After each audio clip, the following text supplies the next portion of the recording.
नमस्कार दोस्तों, आवाज़ आ रही होगी आप सबके पास।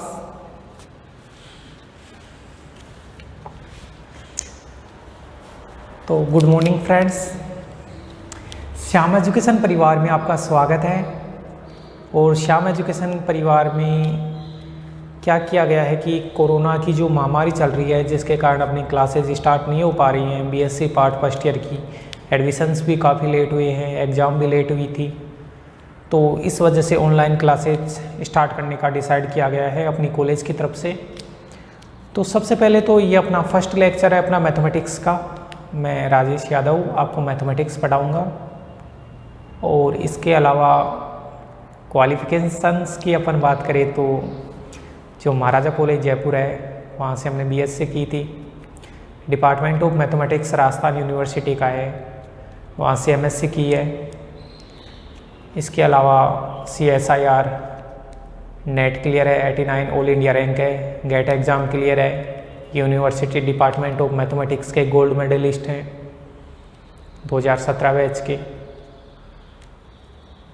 और ये तीसरा साल है अपना यहाँ पे श्याम एजुकेशन परिवार के साथ जुड़े हुए।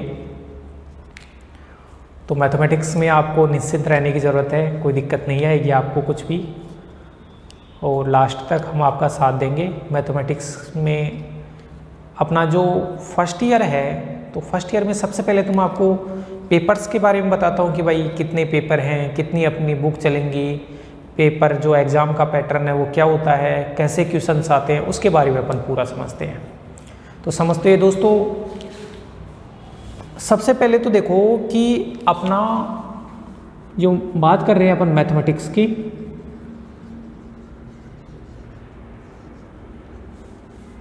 तो मैथमेटिक्स के अंदर बात करें कि 150 मार्क्स का पेपर होता है। 150 मार्क्स का पेपर होता है अपना। 150 मार्क्स 150 मार्क्स में दोस्तों 120 मार्क्स तो अलग होते हैं और अपने 30 मार्क्स अलग होते हैं। 120 मार्क्स तो अलग होते हैं और 30 मार्क्स अलग होते हैं। ये 30 मार्क्स तो होते हैं, ये अपनी प्रायोगिक परीक्षा के होते हैं, जो प्रैक्टिकल जिसको आप बोलते हो प्रायोगिक परीक्षा, जो अपनी कॉलेज के अंदर कंडक्ट करवाई जाएगी आपकी, जिसमें अपना वाइवा भी होता है और रिकॉर्ड भी बनाना पड़ता है अपने को। 5 नंबर का तो वाइवा होता है, जो मौखिक आपसे क्वेश्चन पूछेगा, जो भी एक्सटर्नल यूनिवर्सिटी की तरफ से आएगा। 5 नंबर का इसके अंदर अपना रिकॉर्ड होता है, जो रिकॉर्ड का काम होता है। और 20 नंबर के 2 क्वेश्चन आपको दिए जाएंगे, वो आपको सोल्व करने हैं। तो 30 नंबर तो अपनी प्रायोगिक परीक्षा के। तो ये तो जो 30 नंबर हैं, आपका पूरी साल का कॉलेज में व्यवहार कैसे रहता है, आप रेगुलर आ रहे हो या नहीं आ रहे, आप नियमित रूप से पढ़ रहे हो या नहीं पढ़ रहे, आपका अनुशासन कैसा है, आपने रिकॉर्ड बनाया या नहीं बनाया, उसके ऊपर डिपेंड करते हैं ये। और ये 120 मार्क्स के अपने को 3 पेपर करने हैं, जो अपनी यूनिवर्सिटी की एग्ज़ाम्स होती हैं। 3 पेपर करने हैं, तो मैं ऐसे बोल सकता हूँ कि भाई 40 मार्क्स 40 मार्क्स 40 मार्क्स और 40 मार्क्स। 3 पेपर हैं। 3 पेपर है, तो मैं ऐसे बोल दूं कि भाई फर्स्ट पेपर, ये एग्ज़ाम में आपको 3 पेपर देने हैं इनके। सेकंड पेपर और third paper. Okay friends, first paper, second paper और थर्ड पेपर है। अब फर्स्ट पेपर में कौन सी बुक चलेगी, सेकंड पेपर में कौन सी बुक चलेगी और थर्ड पेपर में कौन सी बुक चलेगी, उन बुक्स का एक बार मैं यहाँ पे नाम लिख देता हूँ। तो देखना कि जो फर्स्ट पेपर है उसमें अपनी बुक चलती है, वो चलती है डिस्क्रीट मैथ्स या मैथमेटिक्स। ओके, सेकंड पेपर में दोस्तों इसमें तो अपनी डिस्क्रीट मैथ्स चलती है, एक ही बुक चलेगी, पूरा 40 नंबर का होगा। और सेकंड पेपर है, उसमें 2 बुक पढ़नी है अपने को। एक तो पढ़नी है इंटीग्रेशन कैलकुलस, या पहले मैं डिफरेंशिएशन लिख देता हूँ, डिफरेंशिएशन कैलकुलस,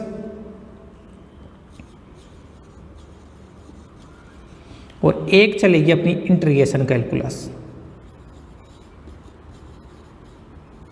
इंटीग्रेशन कैलकुलस। ये अपनी दो बुक चलेंगी अपनी सेकंड नंबर के पेपर में। दोस्तों जो थर्ड नंबर का पेपर है उसमें अपने को 3 बुक पढ़नी है। 3 बुक कौन कौन सी पढ़नी है? एक तो पढ़नी है 3D, जिसको बोला जाता है त्रिविम निर्देशांक ज्यामिति वाली जो बुक होती है, जिसके अंदर अपन गोले को पढ़ते हैं, बेलन को पढ़ते हैं, शंकु को पढ़ते हैं, वो सारा का सारा इसमें। एक चलती है अपनी ऑप्टिमाइजेशन थ्योरी, ऑप्टिमाइजेशन थ्योरी, और एक चलता है अपना conic section, conic SCTION, conic section, जिसको बोला जाता है सांख्यिक परिच्छेद। तो एक बुक तो डिस्क्रीट मैथमेटिक्स की हो गई, एक बुक अपनी डिफरेंशिएशन कैलकुलस और एक इंटीग्रेशन कैलकुलस। 3 बुक, एक 3D की बुक है, एक ऑप्टिमाइजेशन थ्योरी की बुक है, और एक कोनिक सेक्शन की बुक है। तो कुल मिला के अपने को 6 मैथमेटिक्स की किताबें पढ़नी है। BSc पार्ट फर्स्ट ईयर में 6 मैथमेटिक्स की किताबें पढ़नी है। अब अपना ये प्रायोगिक परीक्षा के जो 30 मार्क्स हैं, जिनमें मैं बता रहा था कि भाई 5 मार्क्स अपने रिकॉर्ड के होते हैं, 5 मार्क्स अपने वाइवा के होते हैं, और 20 मार्क्स के 2 क्वेश्चन आते हैं। वो प्रायोगिक परीक्षा के जो 20 मार्क्स हैं वो सीधे आप ये बोल सकते हो कि प्रायोगिक परीक्षा के जो 5 मार्क्स, 5 मार्क्स और 10 मार्क्स, 20 मार्क्स, ये अपने वाइवा के होंगे जो क्वेश्चन पूछे जाएंगे, ये रिकॉर्ड के होंगे, और ये इस 20 मार्क्स के 2 क्वेश्चन आएंगे 10-10 के, और ये 20 मार्क्स के जो क्वेश्चन होते हैं वो दोस्तों अपनी ऑप्टिमाइजेशन थ्योरी की बुक में से आते हैं। ठीक है, ये इस बुक में से आते हैं। तो ये तो मैंने बुक्स के बारे में बता दिया, और सबसे पहले अपन ये फर्स्ट पेपर डिस्क्रीट मैथमेटिक्स चालू करेंगे।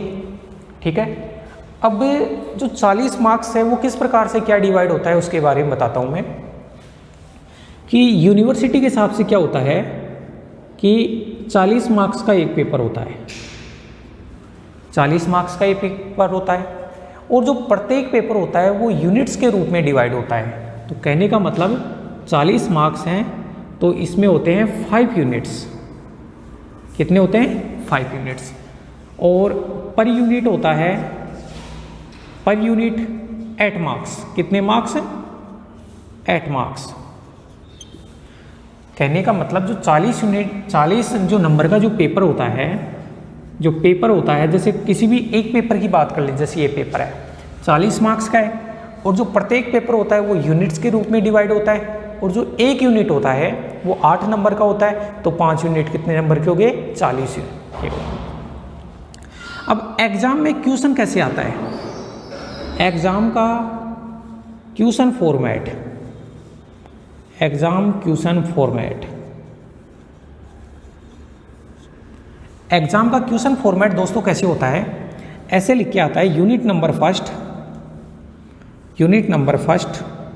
ठीक है, यूनिट नंबर फर्स्ट में यहाँ आएगा question number first, unit number first, और यहाँ आएगा question number first. Question number first में 2 पार्ट होते हैं, ए और बी। क्या होता है? क्वेश्चन नंबर फर्स्ट में 2 पार्ट होते हैं, ए और बी। यहाँ आएगा अथवा, और क्वेश्चन नंबर सेकंड जिसमें ए और बी, ये ऐसे 2 पार्ट होते हैं। ये अपना यूनिट नंबर फर्स्ट आएगा। तो कहने का मतलब जैसे फर्स्ट यूनिट है, तो फर्स्ट यूनिट में अपने को एग्जाम में 2 क्वेश्चन देखने को मिलेंगे, ए और बी अथवा ए और बी। या तो आपको 8 नंबर, जैसे ये जो यूनिट है फर्स्ट यूनिट है भाई 8 मार्क्स का है, आपको पता है कि मैंने बता दिया पर यूनिट 8 मार्क्स का है, तो ये है वो 8 मार्क्स का है, और 8 मार्क्स का है तो आपको या तो ये क्वेश्चन करना है एग्जाम में, या ये वाला क्वेश्चन करना है। अब ये क्वेश्चन करोगे इसका मतलब है आपको ए और बी दोनों करने हैं, इसके ए और बी दोनों करने हैं, और या फिर आपको ये नीचे वाले ए और बी दोनों करने हैं। अब आपके ऊपर डिपेंड है। अब ऐसे नहीं है कि आप चलो ए इसका आ रहा है तो एक इसका कर दो, एक इसका कर दो, फिर तो आपके आधे ही मार्क्स आएंगे। आपको यहाँ तो ये दोनों करने हैं, या फिर ये दोनों करने हैं। ठीक है दोस्तों, तो ये दोनों करोगे तो भाई टोटल यूनिट है वो 8 मार्क्स का है, तो ये क्वेश्चन भी 4 मार्क्स का हो गया, ये क्वेश्चन भी 4 मार्क्स का हो गया, और ये क्वेश्चन भी कितने मार्क्स का हो गया, 4 मार्क्स का हो गया। ठीक है, तो या तो आपको ये दोनों क्वेश्चंस करने हैं या फिर आपको नीचे वाले दोनों क्वेश्चन करने हैं, तो वो आपके ऊपर डिपेंड करता है कि आप कौन सा करोगे। लेकिन इतना है कि एक पेपर के अंदर 5 यूनिट होते हैं, 5 यूनिट में आपको 10 क्वेश्चन करने हैं, 5 यूनिट में आपको एग्जाम में 10 क्वेश्चन आएंगे कि पहला दूसरा ऐसे तीसरा चौथा। अब जैसे पहला कर रहे हो इसका मतलब आपको ये करना है या फिर ये करना है, ये भी 4 मार्क्स का, 4 मार्क्स का, तो टोटल जो क्वेश्चन हो जाएगा वो 8 मार्क्स का हो जाएगा। इतनी चीज़ें क्लियर हो गई।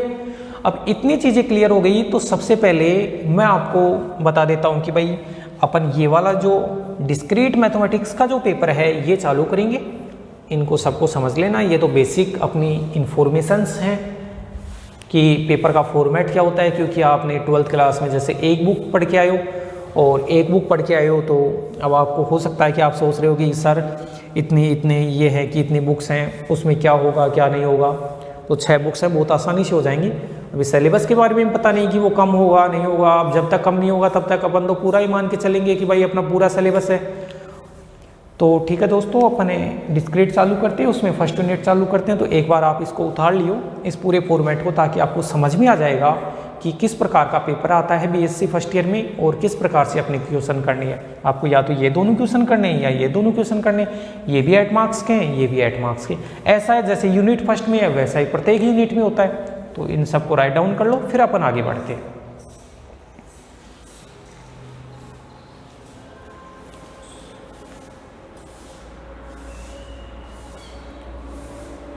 आप वीडियो को पॉज करके देख लिया करो या स्क्रीनशॉट भी ले लिया करो।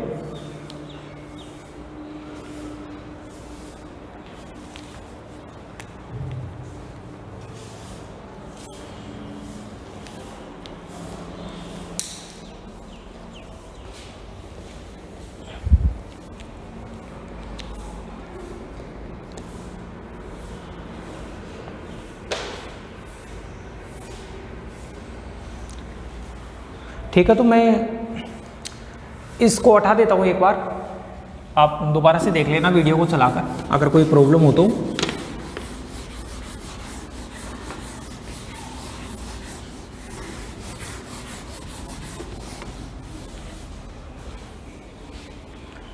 सबसे पहले अपन पढ़ेंगे डिस्क्रीट मैथमेटिक्स, एक बार देख लेते हैं अपन।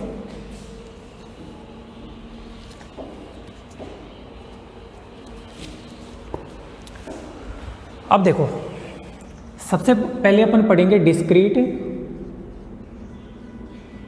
मैथमेटिक्स।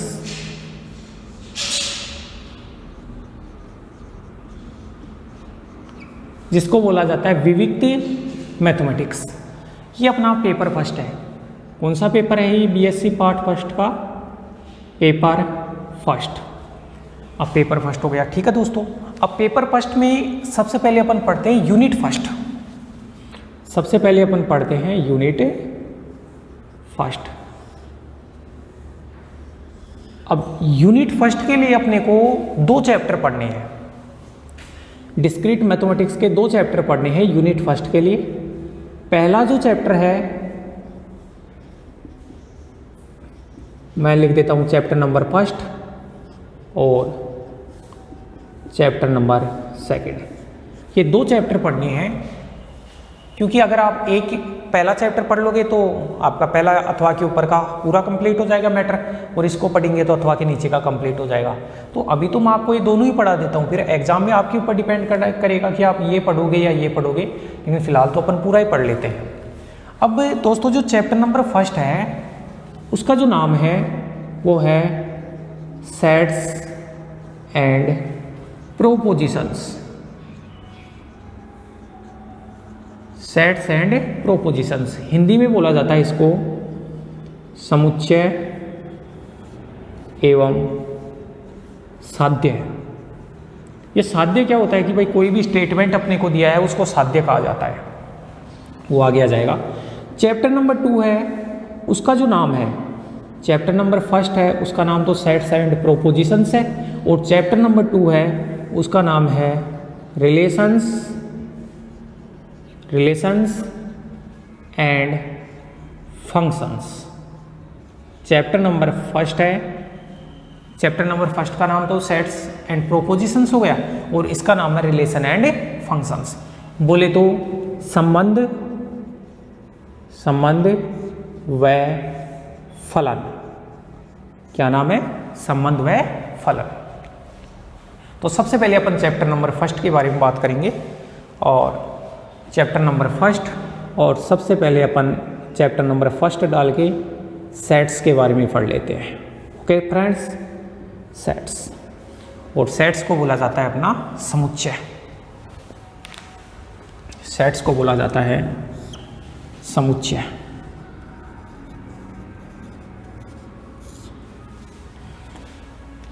अब देखो,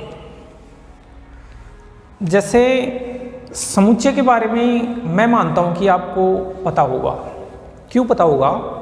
क्योंकि दोस्तों 11th क्लास में अपनी मैथमेटिक्स की जो बुक चलती है उसका पहला जो चैप्टर है वो अपना सेट ही है, और इसके अलावा चैप्टर नंबर आपकी 12th क्लास के अंदर भी आपकी जो मैथमेटिक्स की बुक चलती है उसका पहला जो चैप्टर है वो सेट ही है, समुच्चय।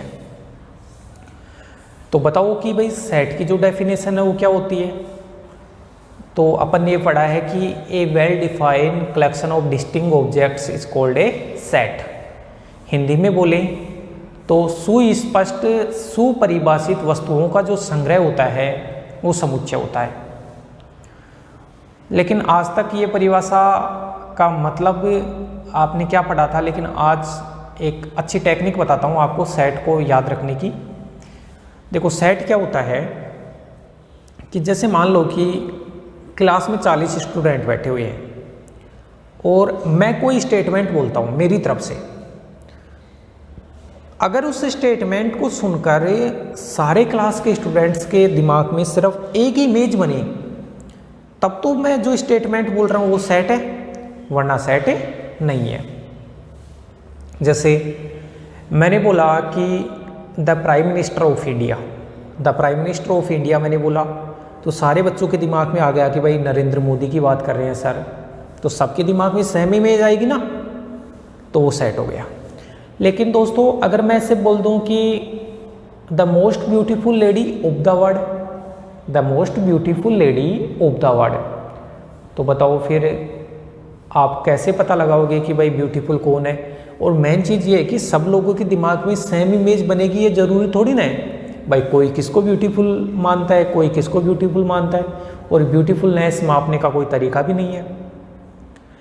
तो कुल मिला के समुच्चय क्या होता है कि उन वस्तुओं का, उन व्यक्तियों का, उन ऑब्जेक्ट्स का कलेक्शन होता है, उनका संग्रह होता है जो वेल डिफाइन हो।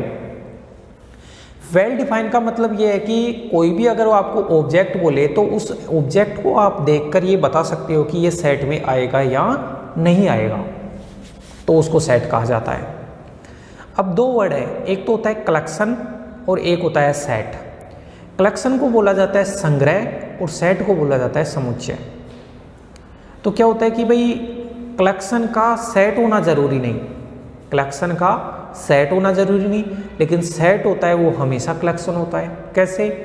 कि भाई मान लो आपका कलेक्शन है, कोई संग्रह है, अगर वो वेल डिफाइन नहीं है, अगर वो वेल डिफाइन नहीं है तो वो समुच्चय हो जाएगा क्या? समुच्चय बिल्कुल नहीं होगा, क्योंकि समुच्चय की परिभाषा क्या होती है कि a well defined collection of distinct objects, कि सुस्पष्ट सुपरिभाषित वस्तुओं का जो संग्रह होता है वो समुच्चय कहलाता है। तो संग्रह का समुच्चय होना जरूरी नहीं है। जैसे दोस्तों कि मैं एक एग्जाम्पल बोलूं कि the fat students of BSc part first, कि बीएससी पार्ट फर्स्ट के मोटे स्टूडेंट, मैंने ये बोला। अब बताओ इस स्टेटमेंट को सुनकर आप बता सकते हो क्या कि भाई इस सेट में मैं कौन से एलिमेंट्स, कौन से स्टूडेंट्स की बात कर रहा हूँ? आप नहीं बता सकते ना।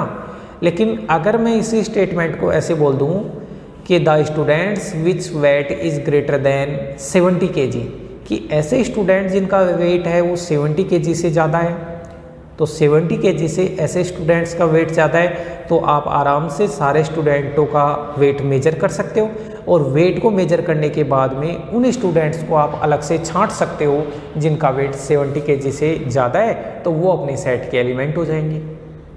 तो जब तक आपका सेट है वो वेल डिफाइन नहीं होता है तब तक वो एक संग्रह होता है, वो कलेक्शन होता है, और जब कलेक्शन वेल डिफाइन हो जाता है तो वो क्या बन जाता है कि सेट बन जाता है। अब बेसिक चीज़ें हैं कि भाई सेट होता है उसको इंग्लिश के कैपिटल लेटर से दर्शाया जाता है, सेट के एलिमेंट्स होते हैं उनको इंग्लिश के स्मॉल लेटर से दर्शाया जाता है, सेट जो होता है उसके एलिमेंटों को मजले ब्रैकेट में लिखा जाता है, सेट होता है उसमें एलिमेंट्स का रिपीटेशन नहीं होता है। तो ये सारी चीज़ें अपन पढ़ के आए हैं, इन सारी चीज़ों को एक बार मैं यहाँ पे नोट डाउन कराऊंगा आपको। तो इसको मैं हटा देता हूँ और सेट दोबारा से चालू करके जो भी मैंने बोला है, जो भी डेफिनेशन है सेट की, बहुत सारी एग्जांपल्स करके मैं लिख देता हूँ। ठीक है दोस्तों, अब अपन आगे बढ़ते हैं। तो समुच्चय की परिभाषा जहाँ तक मैं मानता हूँ सब बच्चों को समझ में आ गई होगी और सब जानते भी हैं इसके बारे में पहले से भी। ठीक है, तो मैं इसको हटा रहा हूँ।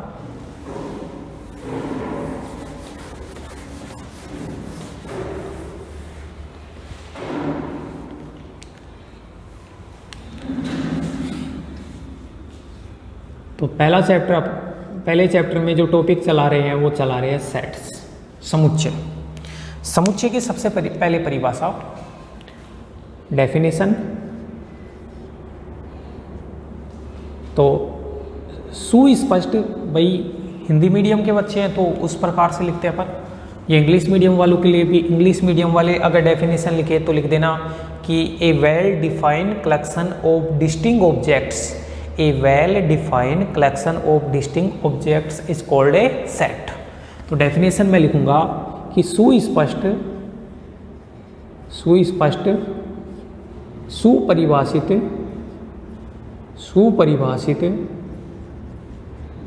सुस्पष्ट सुपरिभाषित वस्तुओं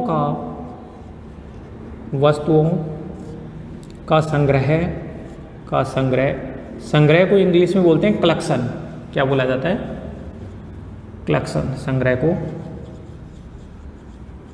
सुस्पष्ट सुपरिभाषित वस्तुओं का संग्रह समुच्चय कहलाता है, समुच्चय कहलाता है। Well defined collection of distinct object, सुस्पष्ट सुपरिभाषित वस्तुओं का जो संग्रह है वो समुच्चय कहलाता है। अब कुछ नोट पॉइंट अपने को लिखने हैं। तो नोट पॉइंट्स की बात करें,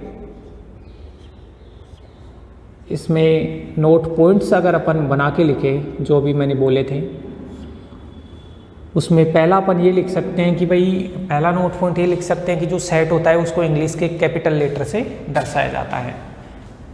सेट को इंग्लिश के कैपिटल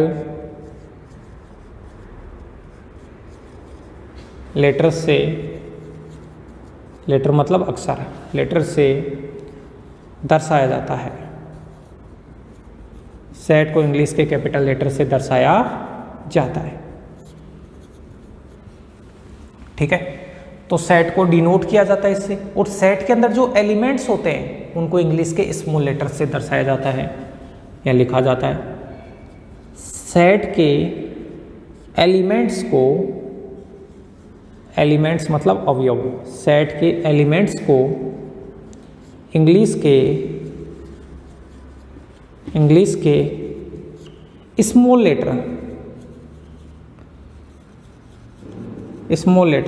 लेटर्स बोले तो दैट इज मतलब एग्जाम्पल, जैसे ए हो गया, बी हो गया, सी, ऐसे। दैट इज का मतलब इसको बोलते हैं दैट इज मतलब जैसे एग्जाम्पल हो गया, ए बी सी से स्मॉल लेटर्स से दर्शाया जाता है या से दर्शाते हैं या लिखते हैं, एक ही बात है। तीसरी चीज दोस्तों मैं ये लिख सकता हूं कि जो सेट है उसके एलिमेंटों को मजले ब्रैकेट में लिखा जाता है। सेट के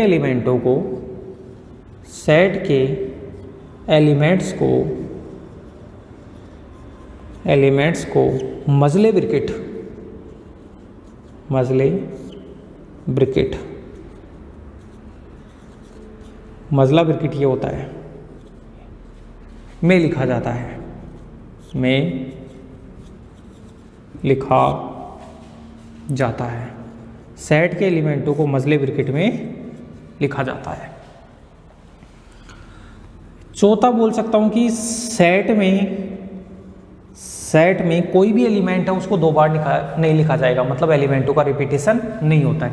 सेट में एलिमेंट्स की पुनरावर्ती, रिपीटेशन, पुनरावर्ती नहीं होती है, पुनरावर्ती नहीं होती है। तो ये बेसिक चीज़ें हैं जो आप जानते भी हो, लेकिन अपन नोट्सों के हिसाब से बना रहे हैं, तो उसी के हिसाब से पढ़ा रहे हैं, तो इनको उतार लेना। अब देखो दोस्तों, एक नोट पॉइंट है, जैसे मान लो कि ऐसे लिखा हुआ है कि x belongs to capital A। Capital A कोई सेट है और x belongs to capital A, इसको ये जो है ना, ये चिन्ह, इसको बोला जाता है बिलोंग्स टू। क्या बोला जाता है? Belongs to. या फिर हिंदी में बोलते हैं कि अवयव है, अवयव है, ऐसे बोला जाता है इसको, कि कैपिटल A तो सेट हो गया और x इसका एलिमेंट है, तो x belongs to capital A, मतलब x है वो कैपिटल A का मेंबर है, x है वो इस सेट का मेंबर है, उसको तो ऐसे लिखेंगे, x है वो कैपिटल A का अवयव है। लेकिन अगर मान लो ऐसे लिखा हुआ है कि ये ऐसे कटा हुआ है, तो इसको पढ़ा जाता है डज नॉट बिलोंग्स टू। क्या पढ़ते हैं इसको? डज नॉट बिलोंग्स टू, इसको पढ़ते हैं डज नॉट बिलोंग्स टू, मतलब कि x है वो कैपिटल A का मेंबर नहीं है। अगर x है वो कैपिटल A का मेंबर है तो इसको बोलेंगे x बिलोंग्स टू A, और x है वो कैपिटल A का मेंबर नहीं है तो इसको बोलेंगे x does not belongs to A। इतनी चीजें क्लियर होगी ना अपनी। अब अपन लिखते हैं एग्जाम्पल्स ऑफ सेट्स।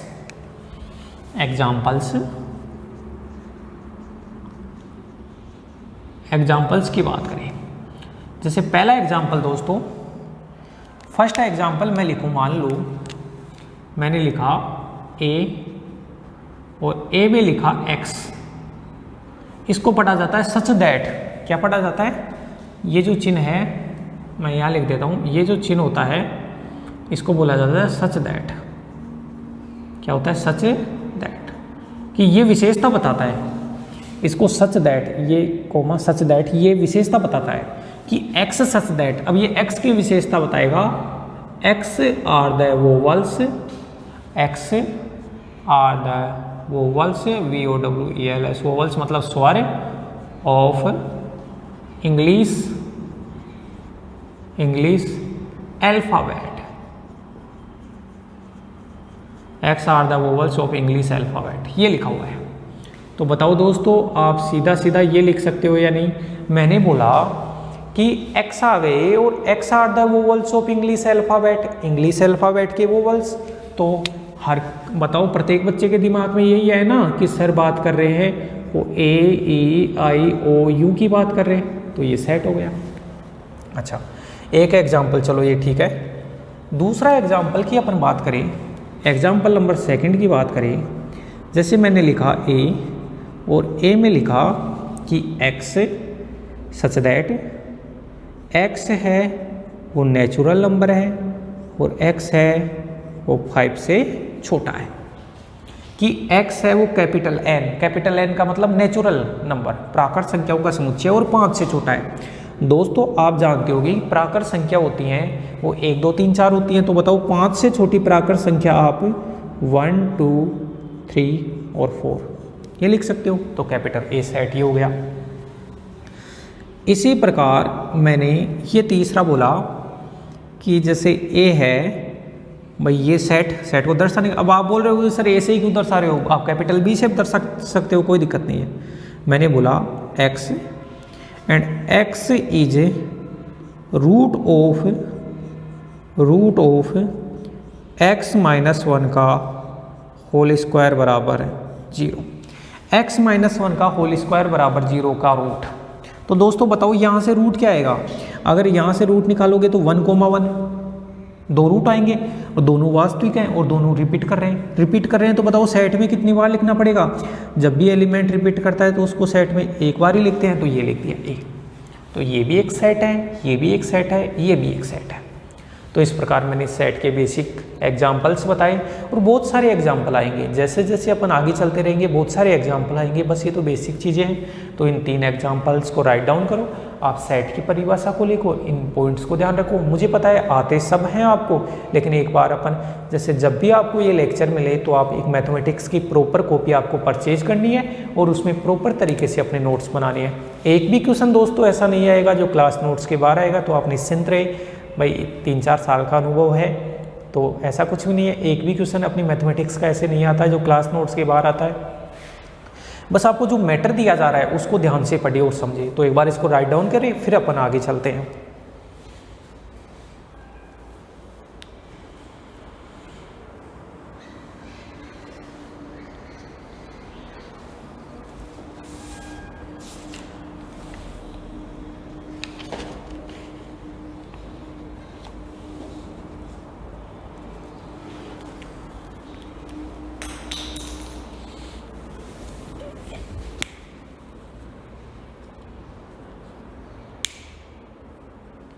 ठीक है दोस्तों,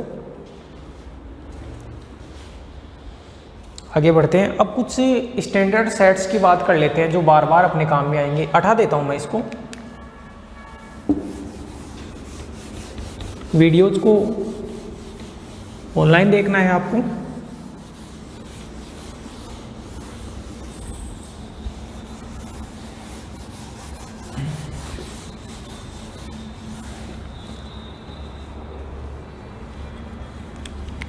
अब देखो सम इम्पोर्टेंट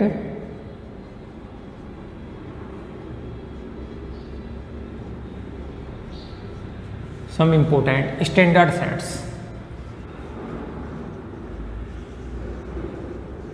सम इम्पोर्टेंट स्टैंडर्ड सेट्स, कुछ महत्वपूर्ण मानक समुच्चय। देखो क्या है, अब जानते हो सब हो, लेकिन आपको लिखना है एक बार। जैसे पहले की बात करिए अपन तो बात करते हैं कैपिटल एन, और कैपिटल एन में जो मेंबर्स होते हैं वो 1, 2, 3, 4 ऐसे चलते हैं। इनफाइनाइट सेट है, आपको पता है अनंत समुच्चय है। वही इनफाइनाइट सेट क्या होता है? जिसमें एलिमेंटों की संख्या अपन गिन नहीं सकते हैं, वो समुच्चय अपना अभी आगे डेफिनेशन लिखाऊंगा। अनंत समुच्चय की फाइनाइट सेट और इनफाइनाइट सेट क्या होता है? फाइनाइट सेट क्या होता है? जिसमें अपन नंबर ऑफ एलिमेंट्स अपन काउंट कर सकते हैं, वो फाइनाइट सेट होता है। इनफाइनाइट सेट क्या होता है? जिसमें अपन नंबर ऑफ एलिमेंट काउंट नहीं कर सकते, या फिर अपन ये नहीं बता सकते कि भाई इस सेट का लास्ट एलिमेंट क्या आएगा, वो इनफाइनाइट सेट कहलाता है। ये नेचुरल नंबर का सेट है, ये एन है, और इसको बोला जाता है सेट ऑफ नेचुरल नंबर। इसको बोला जाता है सेट ऑफ, यार यहाँ लिख देता हूँ मैं, यहाँ इसको हटा देता हूँ। पहला है set of natural numbers. Set of natural numbers capital N से दर्शाया जाता है, और इसमें जो मेंबर हैं वो है 1, 2, 3, 4। हिंदी में बोले तो होता है प्राकृत संख्याओं का समुच्चय। क्या होता है? प्राकृत संख्याओं का समुच्चय, सेट ऑफ नेचुरल नंबर हो गया। दूसरा दोस्तों बात करें set of whole numbers. Set of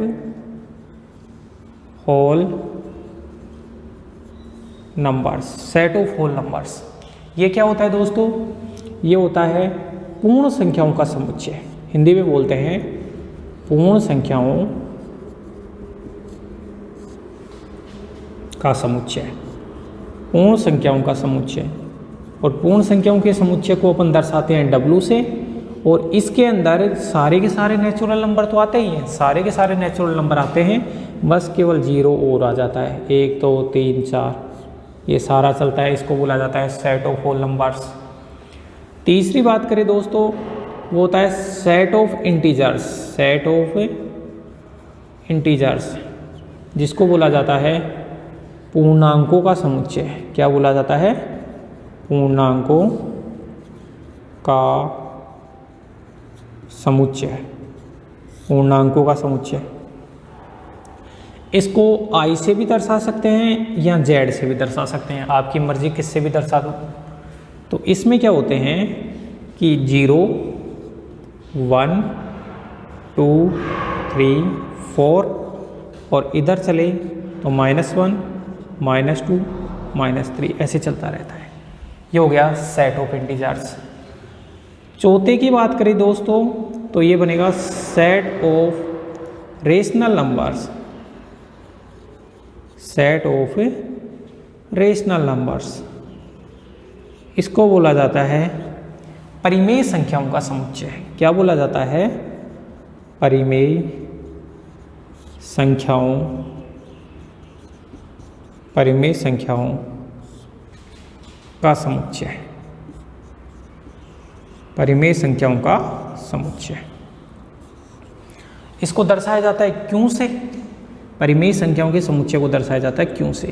अब दोस्तों परिमेय संख्या कैसी है? जैसे 2/3 3/4, तो ये अपन ने पढ़ा है ना पहले कि P/Q रूप की परिमेय संख्या है, कि P और Q होने चाहिए वो इंटीजर्स होने चाहिए, P और Q हैं वो पूर्णांक होने चाहिए, साथ में हर में कभी 0 नहीं आना चाहिए, Q का मान 0 नहीं होना चाहिए,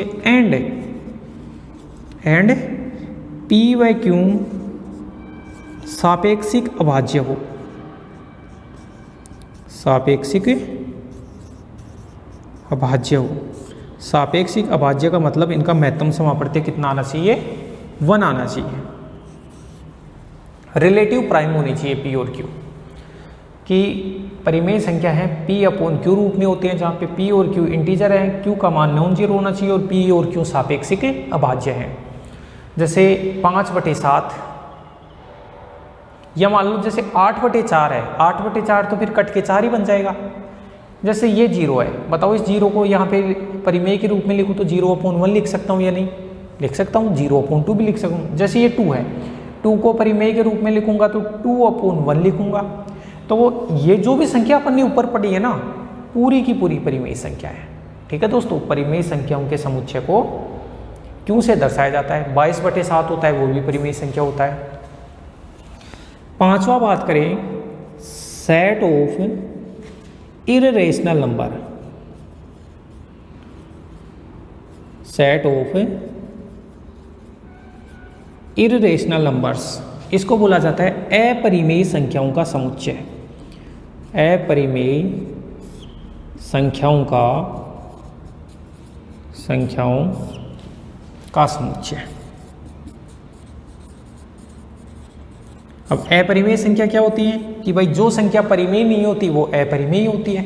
इसको दर्शाया जाता है QC से। किससे दर्शाया जाता है? QC से। अब QC से दर्शाया जाता है, जैसे भाई एग्जाम्पल की बात करें तो जैसे √2 हो गया, √3 हो गया, अपरिमेय संख्या जो रूट के अंदर आती है। नेगेटिव नहीं होना चाहिए रूट में, वरना तो सम्मिश्र बन जाएगी। √2 हो गया, √3 हो गया। √4 है वो अपरिमेय नहीं होती है, क्योंकि √4 का मान फिर 2 हो जाएगा और 2 बनते ही वो क्या बन जाएगी? परिमेय। ऐसे ही √5 हो गया, √6 हो गया, √7, √8, लेकिन √9 है, √9 अपरिमेय नहीं, वो परिमेय बन जाएगी, क्योंकि √9 का मान कितना हो जाएगा? 3। इसी प्रकार दो स्पेशल एग्जाम्पल E और पाई। एक तो E एक्सपोनेंशियल वाला E और एक पाई, ये दोनों भी क्या होते हैं? अपरिमेय। अब आप बोलोगे कि सर हमने पाई का मान 22/7 पढ़ा है, अब आपने अभी बोला था कि 22/7 परिमेय है, जबकि आप E को अपरिमेय बता रहे हो। दोस्तों एक तो ध्यान रखना हमेशा कि दुनिया में ऐसी कोई भी संख्या नहीं है जो परिमेय और अपरिमेय दोनों हो। अगर आपकी संख्या परिमेय है तो वो अपरिमेय नहीं होगी, और अगर आपकी संख्या अपरिमेय है तो वो परिमेय नहीं होगी। ठीक है ना? ऐसे कॉमन आता ही नहीं है। परिमेय और अपरिमेय में कॉमन का मतलब इनका अगर इंटरसेक्शन लो ना तो वो हमेशा कितना आता है? 5 आता है। तो अब देखो आपको ये दिक्कत हो सकती है कि अभी आपने तो 22/7 को परिमेय बता सकता जबकि पाई को अपरिमेय बता रहे हैं। तो दोस्तों हमेशा ध्यान रखना कि जो पाई है, पाई का मान 22/7 एग्जैक्टली 22/7 नहीं होता, पाई का मान लगभग बराबर होता है 22/7। ये इसलिए लिया जाता है ताकि आप कैलकुलेशन में आसानी हो सके आपकी, ठीक है ना। एग्जैक्टली 22/7 नहीं है, अगर एग्जैक्टली 22/7 होता तो फिर ये परिमेय क्या बन जाता, ये जो पाई है वो क्या बन जाता, परिमेय संख्या बन जाता। तो ये ध्यान रखना, ये होता है अपना set of irrational number. 6 number की बात करें दोस्तों तो ये है set of real number. Set of real number जिसको बोला जाता है वास्तविक संख्याओं का समुच्चय। वास्तविक संख्याओं का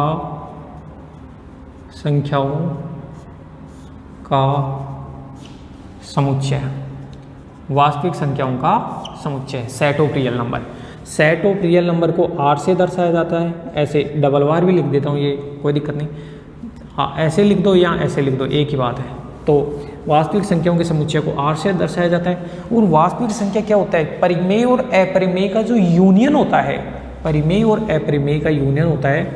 परिमेय और अपरिमेय का यूनियन, यूनियन का मतलब संघ, आगे पढ़ेंगे अपन, वो जानते भी हो आप इसके बारे में। इनका जो संघ होता है वो वास्तविक संख्याओं का समुच्चय होता है।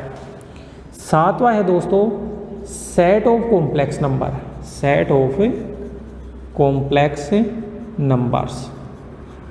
सेट ऑफ कॉम्प्लेक्स नंबर्स इसको बोला जाता है सम्मिश्र संख्याओं का, सम्मिश्र संख्याओं का समुच्चय। सम्मिश्र संख्याओं का समुच्चय, सेट ऑफ कॉम्प्लेक्स नंबर, सम्मिश्र संख्याओं का समुच्चय। अब दोस्तों सम्मिश्र संख्याओं के समुच्चय को ऐसे सी से दर्शाया जाता है। कॉम्प्लेक्स नंबर का सेट है, कॉम्प्लेक्स नंबर को जेड से दर्शाया जाता है। जेड बराबर होता है अल्फा प्लस आयोटा बीटा, इस टाइप का होता है। और यहाँ पे जो अल्फा और बीटा आ रहे हैं ना, अल्फा और बीटा आ रहे हैं वो होते हैं रियल नंबर्स। अल्फा और बीटा आ रहे हैं वो क्या होते हैं, real number. Alpha plus iota beta type का होता है। जो आयोटा होता है वो कॉम्प्लेक्स का नोटिफिकेशन होता है जिसका मान होता है √-1, और आयोटा स्क्वायर का मान होता है -1, आयोटा क्यूब का मान होता है माइनस आयोटा, आयोटा 4 का मान होता है 1, और आयोटा की पावर में जो भी 4 का गुणांक होता है उसका मान कितना होता है, हमेशा 1 होता है। अब दोस्तों प्रत्येक संख्या को सम्मिश्र संख्या लिख सकते हैं। जैसे कोई भी वास्तविक संख्या 5 है, मान लो 5 को आप लिख दो 5 + 0 आयोटा, इस रूप में लिख गया ना, तो ये अपना कॉम्प्लेक्स बन गया। मान लो -3 है तो इसको लिखोगे -3 + 0 आयोटा। मान लो अभी आपको कभी 3 आयोटा लिखना है तो इसको क्या लिखेंगे, 0 + 3 आयोटा। आपको 0 लिखना है तो 0 को लिखेंगे 0 + 0 आयोटा। तो प्रत्येक संख्या को क्या होती है, अपनी कॉम्प्लेक्स संख्या होती है। तो इसको सबसे बड़ा इनफाइनाइट सेट माना जा सकता है और ये सबसे छोटा इनफाइनाइट सेट होता है। तो इनके बारे में अपन ने लिखा है, एक बार आप इसको राइट डाउन करो।